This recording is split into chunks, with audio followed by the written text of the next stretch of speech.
Could the Miami Dolphins be sitting on the most explosive trade secret in the NFL right now? Or are we about to witness another case of offseason speculation that amounts to absolutely nothing?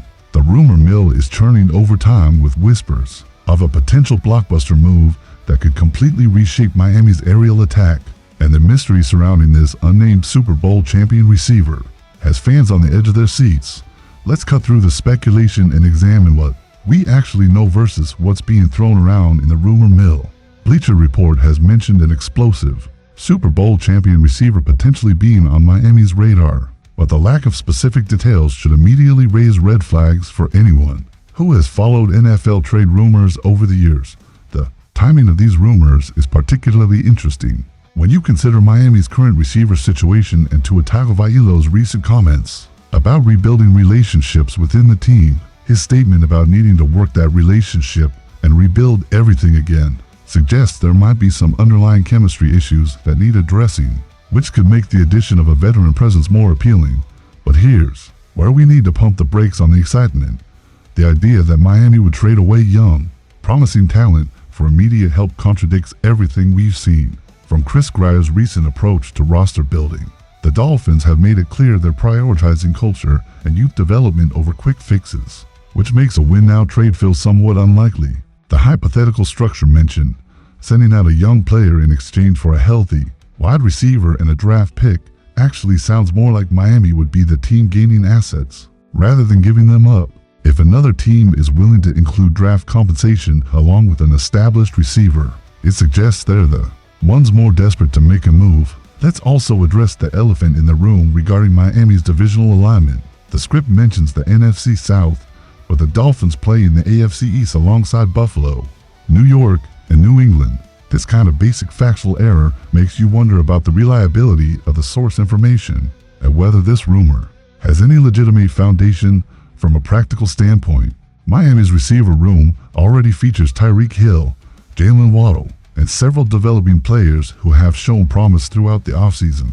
Adding another big-name receiver would create a salary cap crunch and potentially limit opportunities for younger players to develop, which again contradicts their stated organizational philosophy. The mention of impact immediately and game-changing speed describes essentially every elite receiver in the league, making it impossible to narrow down who this mysterious player might be. Without specific names or more concrete details, we're essentially discussing a fantasy football trade scenario rather than legitimate NFL intelligence. Tua Tagovailoa's comments about relationship building are certainly interesting, but they could be referring to any number of internal dynamics rather than hinting at incoming personnel changes. Quarterbacks often talk about the ongoing process of building chemistry with their skill position players, especially as schemes evolve and new concepts are introduced. The idea that this trade would send a message to the entire league assumes Miami isn't already being taken seriously as a playoff contender. However, their recent moves suggest they're more focused on sustainable success rather than making splashy moves designed to generate headlines and attention from other franchises. If we're going to speculate about potential receiver additions, it makes more sense to look at players who might be available due to salary cap constraints or scheme changes rather than established stars who would command significant compensation. Teams rarely trade away productive receivers unless they're dealing with serious financial pressure or locker room issues. The reference to immediate impact on the field also ignores the reality of how receiver trades typically work in practice. Even elite players need time to learn new systems, develop timing with their quarterback, and understand their role within the offensive scheme. The idea of instant chemistry and production is more Hollywood than reality. Looking at Miami's current roster construction, they have approximately $20 million in cap space, which sounds like enough to add a significant player until you consider that money is typically reserved for in-season signings due to injuries, practice squad elevations, and other unexpected costs that arise throughout the year. The mystery aspect to this rumor, not revealing the player's name, is a classic sign of speculation rather than legitimate reporting. When NFL insiders have real information about potential trades, they typically provide specific details or at least narrow down the list of possibilities. Rather than speaking in vague generalities, from a timing perspective, major trades involving established players rarely happen this close to the season opener, unless there's been a significant injury or unexpected roster development. Most teams have already finalized their offensive game plans and installed their systems for Week 1, making it difficult to integrate new players effectively.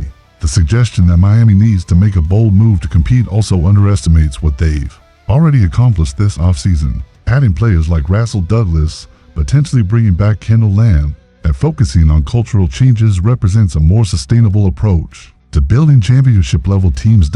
If this rumored trade does materialize, it would represent a significant departure from everything Miami has communicated about their organizational priorities and roster-building philosophy.